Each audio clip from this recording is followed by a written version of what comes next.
Assalamualaikum warahmatullahi wabarakatuh. Selamat siang. Saya Cecilia Kartika Haditono dari Fakultas Hukum Universitas Tarumanagara.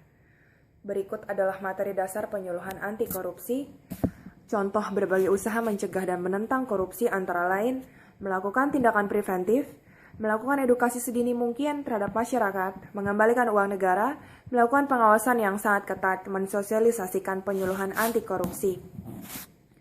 Tujuan dari berbagai usaha mencegah dan menentang korupsi adalah menurunnya perbuatan korupsi, menurunnya jumlah kerugian negara sebagai akibat dari korupsi, meningkatnya partisipasi masyarakat dalam menginformasikan perbuatan korupsi, terwujudnya sistem pengelolaan yang memiliki daya tangkal terhadap praktik-praktik korupsi, serta lebih efisien dalam menjalankan tugas, fungsi, dan wewenangnya.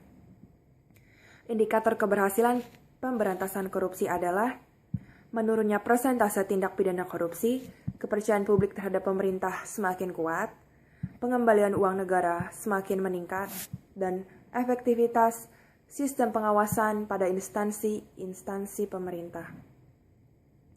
Role model negara, daerah atau instansi yang anti korupsi: Denmark, Finlandia, Norwegia, Swedia. Belajar kepada negara-negara yang IPK-nya tinggi, antara lain Denmark, IPK di angka 90 di tahun 2016. Denmark mempunyai unit pemberantasan korupsi di setiap lembaga pemerintahannya.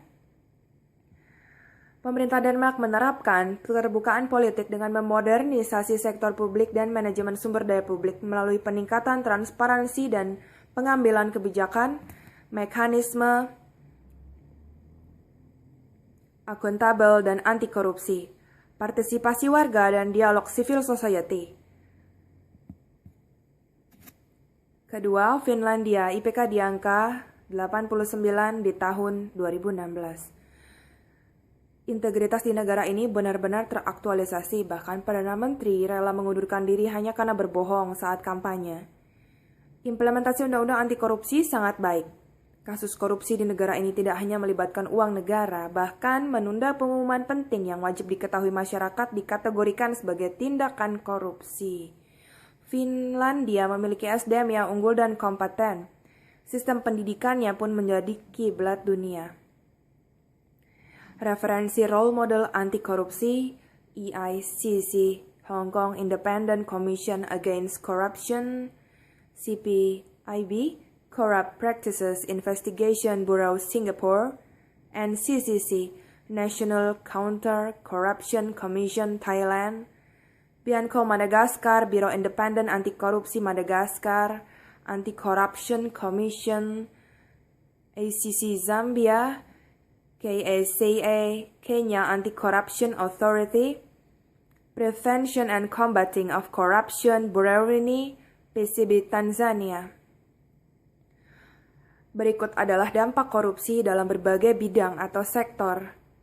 Harga alat kesehatan mahal, angka kematian bayi dan ibu melahirkan meningkat, penurunan kualitas gizi anak, meningkatnya angka putus sekolah, tingkat pengangguran yang tinggi, tingkat kriminalitas yang tinggi, tingkat biaya pendidikan yang tinggi. Perbandingan antara kerugian uang negara dengan hukuman para koruptor. Putusan pengadilan yang diberikan kepada koruptor malah lebih rendah dibandingkan dengan tuntutan jaksa. Tuntutan jaksa masih lebih rendah dibandingkan dengan kerugian negara akibat korupsi.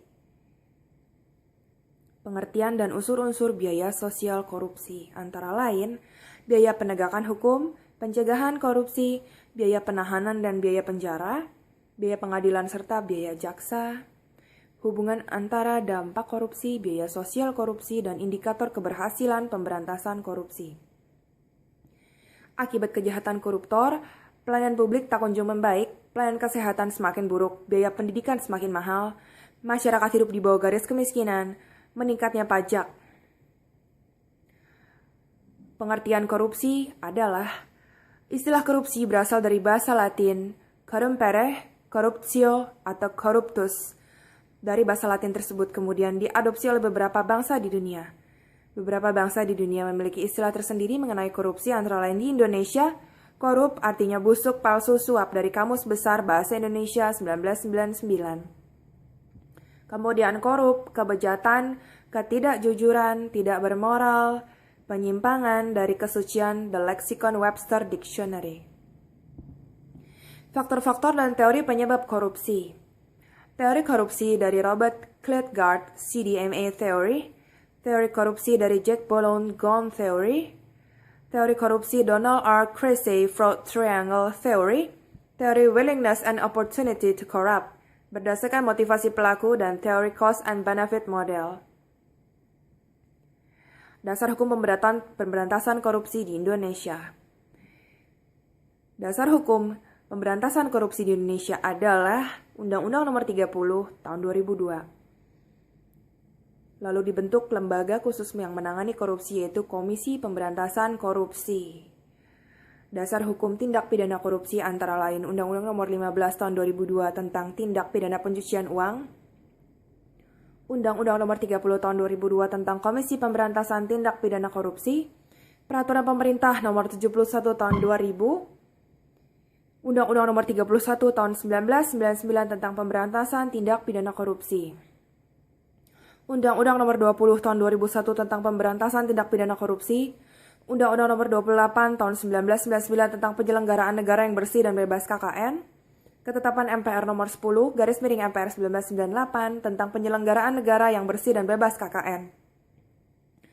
Undang-Undang Nomor 13 Tahun 1971 tentang Pemberantasan Tindak Pidana Korupsi, Instruksi Presiden Republik Indonesia Nomor 5 Tahun 2004 tentang Percepatan Pemberantasan Korupsi.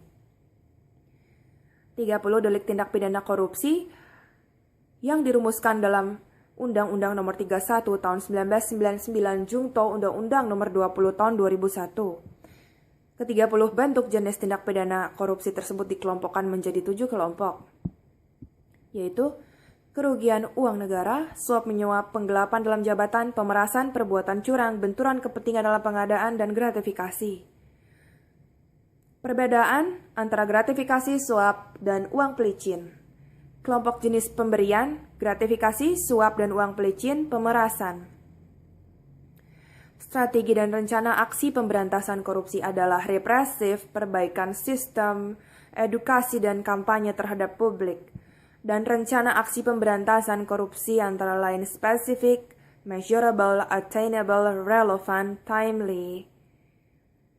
Integritas adalah bertindak secara konsistensi antara apa yang dikatakan dengan tingkah lakunya sesuai nilai-nilai yang dianut. Nilai-nilai yang dapat berasal dari kode etik tempat bekerja, nilai masyarakat atau nilai moral yang berasal dari keluarga. Berdasarkan Kamus Kompetensi Perilaku KPK, nilai anti korupsi adalah nilai-nilai yang harus dianut kelompok atau pribadi agar berperilaku anti korupsi. Nilai anti korupsi tersebut meliputi kejujuran, kepedulian, kemandirian, kedisiplinan, bertanggung jawab, kerja keras, kesederhanaan, keberanian, dan keadilan. Nilai anti korupsi. Terima kasih. Sekian presentasi materi dasar penyuluhan anti korupsi dari saya. Waalaikumsalam warahmatullahi wabarakatuh. Selamat siang.